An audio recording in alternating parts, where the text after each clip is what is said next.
সেই প্রেম পবিত্র নদীকে যদি প্রেম সরল, প্রেম পবিত্র, প্রেম শৌচ, প্রেম নিষ্কাম, প্রেম এক অনবদ্য নিরলস প্রশান্তির প্রসাদ, সেই গঙ্গা অমৃত জল যদি বিষাক্ত হয়ে ওঠে, কোনো একটি জীবাণু তাকে এফেক্ট করে, সেটার দায়বদ্ধতা মানুষের আছে।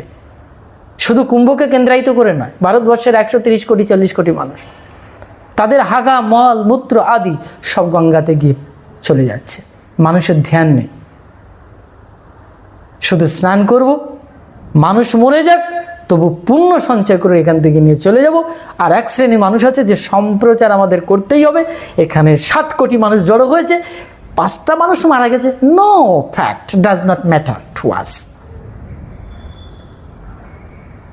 এদের মাথায় মানুষের প্রাণ মরণ, বাপরে বাপ, ব্রহ্মবিদ্যা লাভ করেছে।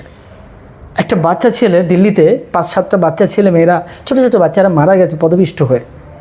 গায়ে লাগছে না, এটা পূর্বে হয়েছিল, এটা হয়েছে, আবার হবে। পাশবিক এরা, এরা কোনো ক্রমেই সনাতন ধর্মের প্রচার করতে পারে না। একটা কুম্ভ আর একটা মানুষের ছোট্ট প্রাণের যারা কম্পেয়ার করে, তুলনা করে, একটাকে ছোট আর একটা বড় করে, এরা কোনোদিন ধর্মের ধ্বজাধারী হতে পারে না।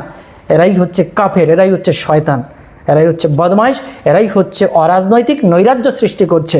আর এরাই ধর্মের ধ্বজা ধরে, এরাই ধর্মের, সনাতন ধর্মের সাড়ে সর্বনাশ করে ছাড়ছে। আর এইরকম কোটি কোটি ব্যাকটেরিয়া, বিরল প্রজাতির ব্যাকটেরিয়া আজকে দেখা গেছে। করোনার সময় কী সমস্ত বিজনেস চলেছে, এগুলো গল্প আমরা জানি। সুতরাং আভ্যন্তরীণ সমস্যার সৃষ্টি হয় এরকম তথ্য আমি কখনোই প্রচার করব না, কিন্তু আমি বলবো সতর্কীকরণ, বিরাট সতর্কীকরণ চাই। হিন্দু বলুন, সনাতন ধর্ম বলুন, আর মুসলিম ধর্ম বলুন, যে ধর্ম বলুন না কেন, আপনার ভেতরে যদি সত্যতা না থাকে, আপনার ভেতরে যদি শৌচতা না থাকে, আপনার ভেতরে যদি জ্ঞান না থাকে, আপনার ভেতরে যদি প্রেম না থাকে, তাহলে কিচ্ছুই হয়নি, বেকার সব। মানুষে শুধু কাটাকাটি হবে, মারামারি হবে। ওইদিকে ছোটাছুটি করে মরছে, এদিকে কাটাকাটি করে মরছে, ওইদিকে আন্দোলন করতে করতে মরছে, এদিকে রেপ হতে হতে মরছে, এদিকে মার্ডার হয়ে যাচ্ছে, নানান কিছু। আসল পবিত্র যে মৃত্যু, তারই নাম হচ্ছে অমৃত লাভ করা। পবিত্র মৃত্যু অর্থাৎ যিনি মৃত্যুকে জয়লাভ করেছেন, তিনি অমৃতত্ব লাভ করেছেন।